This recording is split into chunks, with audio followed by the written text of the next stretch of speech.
Good afternoon, everyone.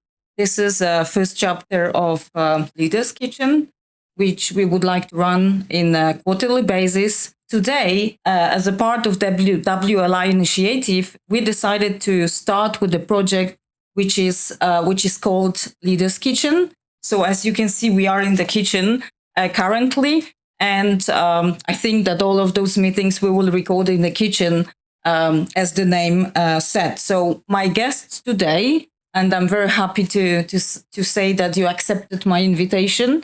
It's Geraldine Schenk, country director Poland from Janssen, and Andrew Zwolinski, who's the general manager of CE North from MedTech.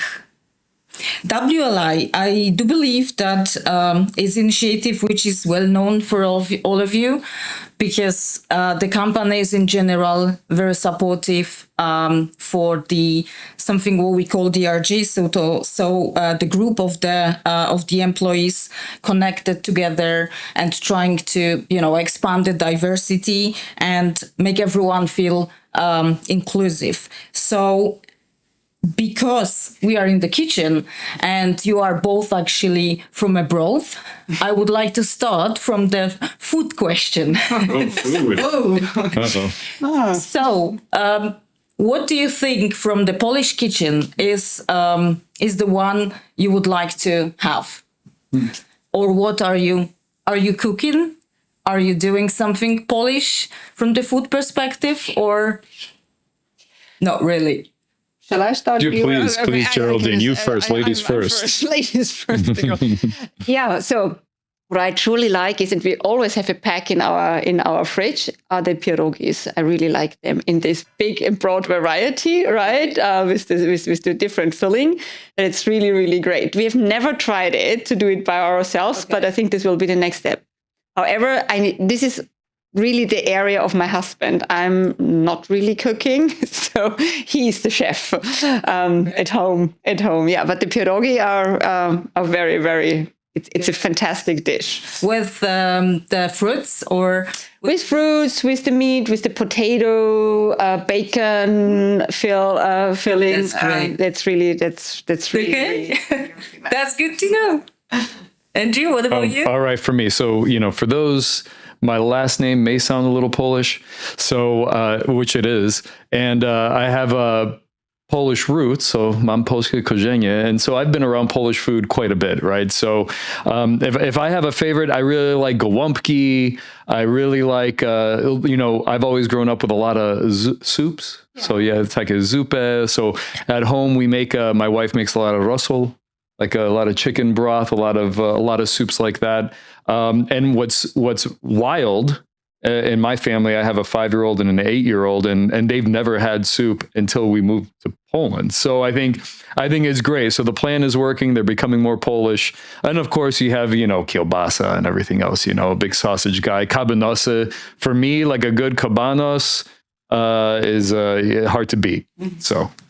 That's nice. Good to know. But what was your favorite food when you've been child? When I was a child. What was like the really favorite one? Oh, I don't know if it was my favorite, but what I remember is peanut butter and banana sandwich. And peanut butter and banana sandwich. I think Elvis Presley liked peanut butter and banana sandwiches. So I'm not a big Elvis Presley fan, but I think that's where it came from. There's a lot of. I grew up with a lot of food, so that's one of them. I'll go there. Yeah. What about you? My favorite food was a kind of a fish that has been served on a stick, and it was on a barbecue. Okay. And why was this so special for me? Because this was a typical summer dish. You only got this kind of fish during summer, and every time we had this dish, I knew that I was on vacation. So that's nice. Yeah. Okay, so if we step back into the childhood, I just would like to ask you, at a certain moment when you've been a child, what was actually your dream job? What you've been thinking that who you're gonna become? Indiana Jones. Okay. This was my favorite every time. And I really tried to apply for university to become an archaeologist. But then I had the conversation with my parents and they told me, look, Indiana Jones might be very fancy and really nice, but you won't earn money with that. And we cannot feed you through until you are going to retire. So therefore, the Indiana Jones is still a dream of mine, my plan B after my retirement now. But this was truly what I wanted. Okay. Yeah. That's great to hear. Andrew? Yeah, for me, very similar. I watched like all the Indiana Jones films. I think I still have them on tape somewhere, VHS.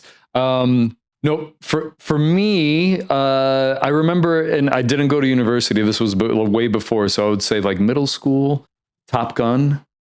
I was big into airplanes, into understanding military things. So, there was a point in my life, I think when I was probably in like 6th, 7th, and 8th grade, where I was really into the science of aerodynamics. I did some things with, some NASA things because we're just in the US and it's easy to get to those places. So I really thought that maybe I'd be an astronaut.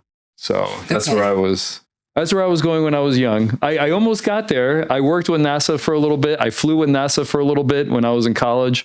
But look at me now. It was rooted in science, and I'd like to think now we're still rooted in science in the work that we do. Just a different type of science.